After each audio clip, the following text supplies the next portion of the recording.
नमस्कार प्यारे विद्यार्थियों।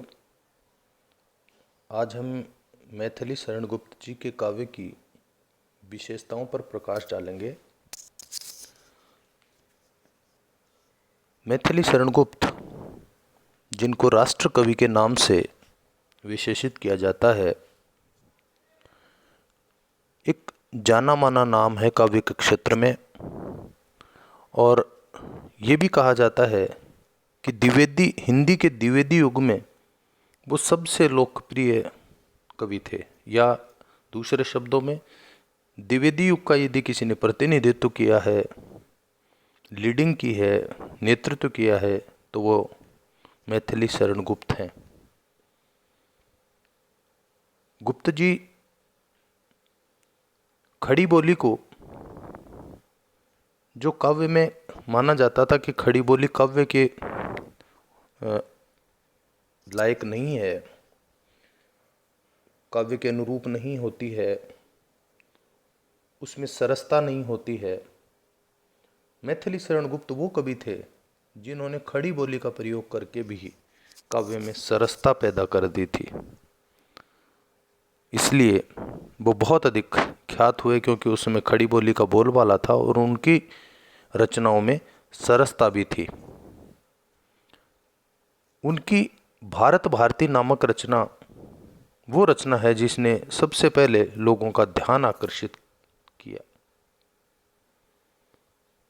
उन्होंने, क्योंकि राष्ट्र कवि जिसको कहा जाता है, हम अनुमान कर सकते हैं कि वो पूरे देश के कवि थे, क्योंकि पूरे जाति, देश की समस्त जातियों पर, देश के प्राचीन गौरव से लेकर वर्तमान गौरव की बातों पर जो भी गौरव की भावनाएं थी, उससे ओतप्रोत भारत भारती में उन्होंने कविताओं की रचना की और उन्हीं से उन्हें राष्ट्र कवि का दर्जा दिया गया।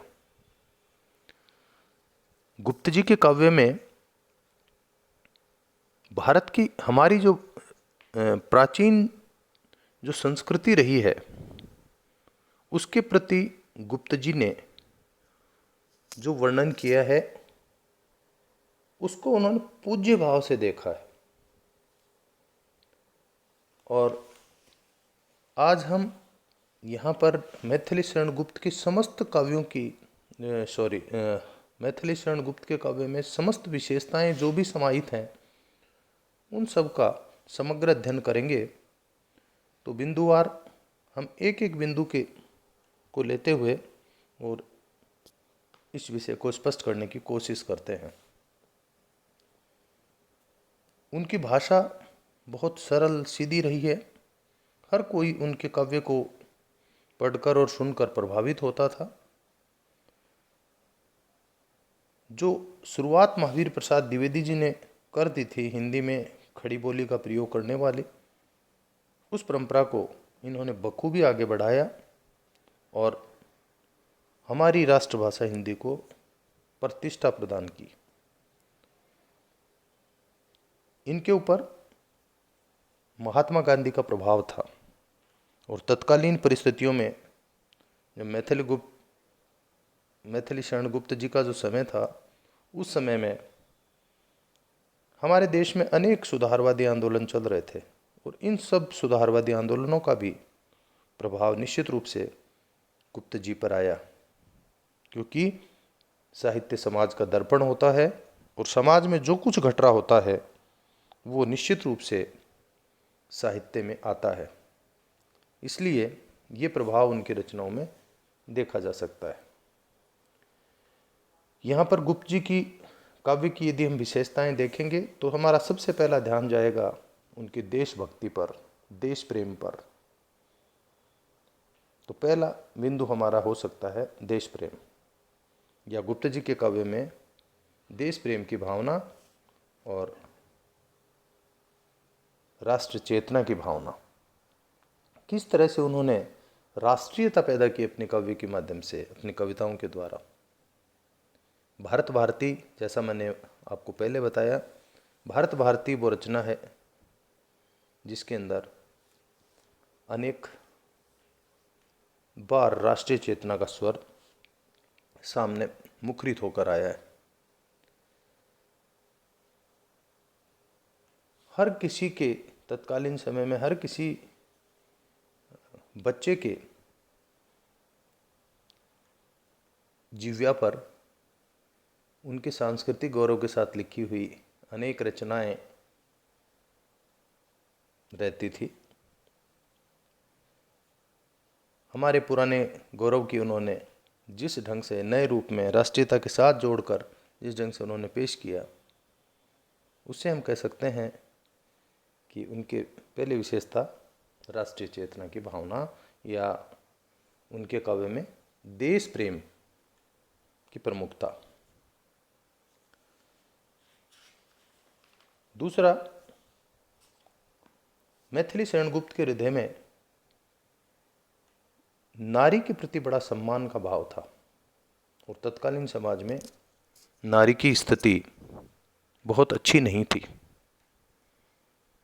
इसलिए उस समय के सभी कवियों में यद्यपि नारी पर बहुत कुछ लिख रहे थे, लेकिन जिस तरह से नारी की आज़ादी पर और नारी को यथोचित सम्मान मिलना चाहिए, इस विषय पर जितना मैथिली शरण गुप्त ने लिखा, अन्य ने नहीं।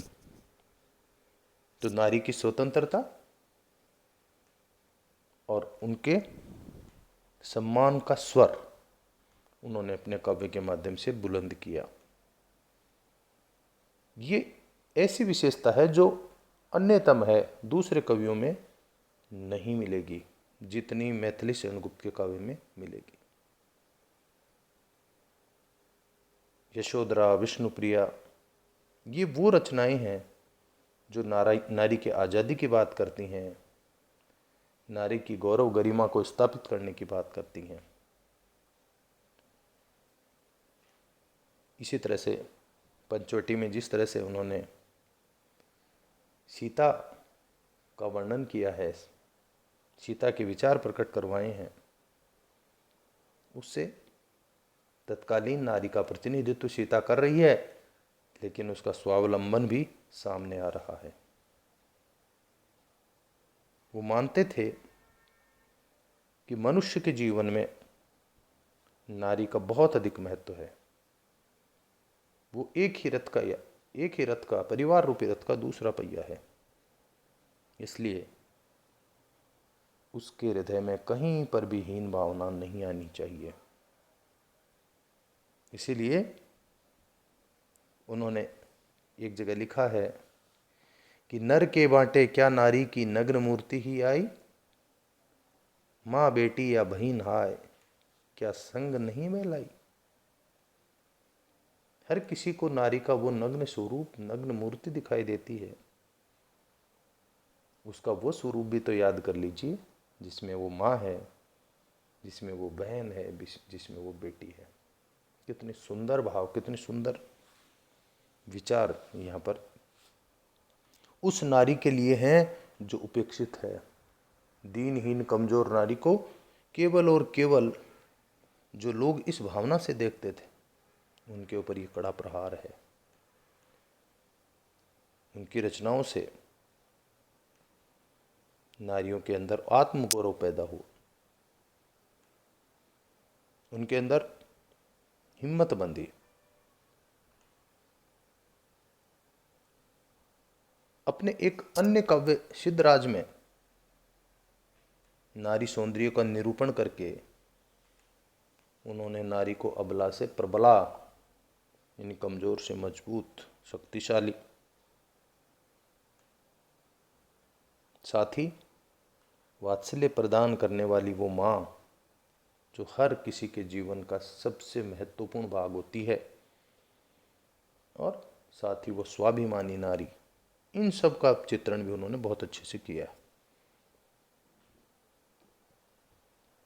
कुल मिलाकर नारी की स्वतंत्रता और उनके सम्मान के लिए मैथिली शरण गुप्त का जो काव्य है वो अन्य सभी कवियों से कहीं ज़्यादा आगे है। अगली विशेषता के रूप में हम लेंगे उनकी मानवतावादी विचारधारा। मैथिली शरण गुप्त का ये मानना है कि जाति, धर्म, समाज ये सब बाद में है। सबसे पहले मानव को मानव समझा जाए। ये विचार आने के पीछे सारा श्रेय वो महात्मा गांधी को देते हैं, क्योंकि महात्मा गांधी के जीवन का उनके ऊपर बहुत अधिक प्रभाव पड़ा था। उनका जो चिंतन था वो कहीं न कहीं महात्मा गांधी के समानांतर था। उनके काव्य में हर किसी व्यक्ति का कल्याण, चाहे वो सामान्य से सामान्य मनुष्य क्यों ना हो, काव्य के माध्यम से अच्छे कार्य करने की प्रेरणा प्रदान करना, सादा जीवन रखते हुए उच्च विचार रखना आदि उन्होंने अपने काव्य के माध्यम से स्पष्ट किया है, प्रकट किया है।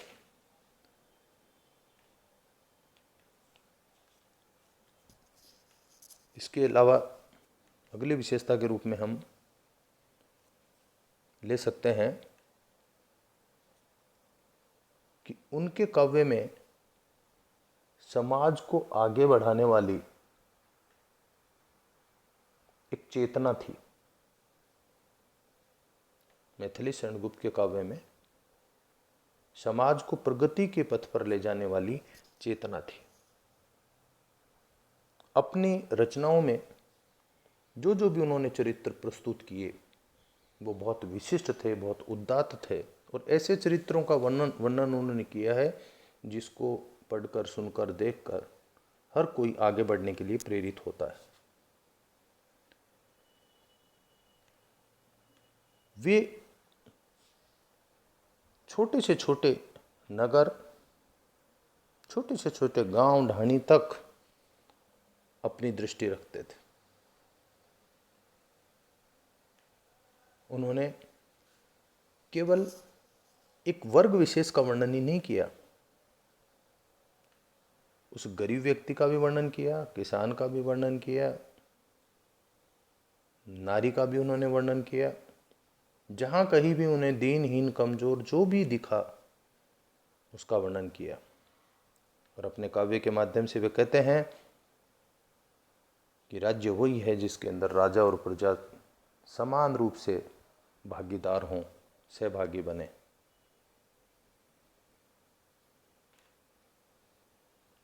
उनकी रचना की दो पंक्तियां उद्धृत कर रहा हूं।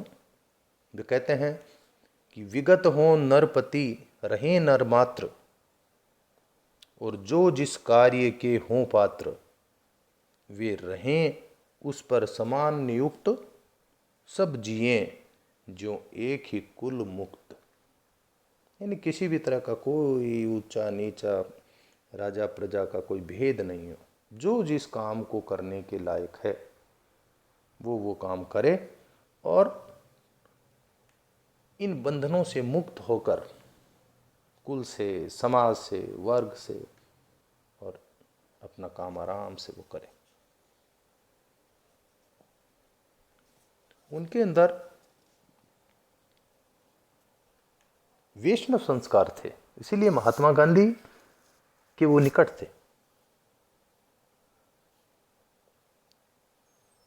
वो मर्यादा पुरुषोत्तम राम का जो राज्य था उस राज्य की कल्पना भारत में करते थे। मैथिली शरण गुप्त स्वयं राम भक्त कवि थे, और यही कारण है कि वैष्णव संस्कारों के चलते हुए उनके अंदर बहुत अधिक उदारता और सहिष्णुता थी।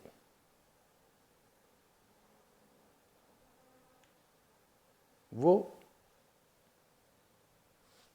जो हमारी प्राचीन जो वर्ण व्यवस्था थी उसके भी वो पक्षधर थे। आदर्श, संस्कार और सदाचार उनके काव्य की प्रमुख विशेषता है। साकेत महाकाव्य में कई बार उन्होंने वैष्णव संस्कारों को हमारे सामने प्रकट किया है। अब हम इनके काव्य पर दृष्टि डालें कि इनका काव्य शिल्प, काव्य कौशल, काव्य कला कैसी रही।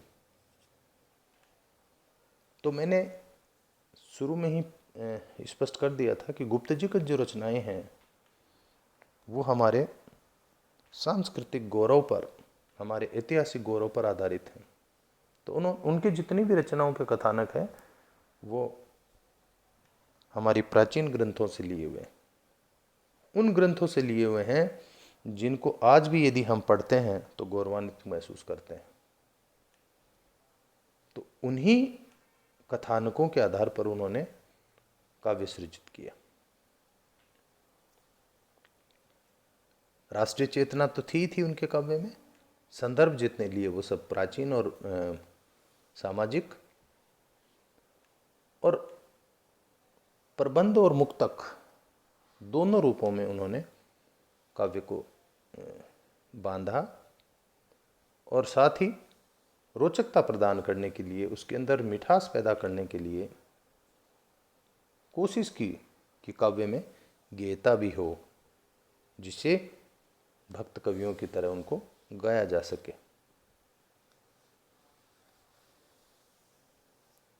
गुप्त जी के काव्य की जो भाषा है वो सीधी और सरल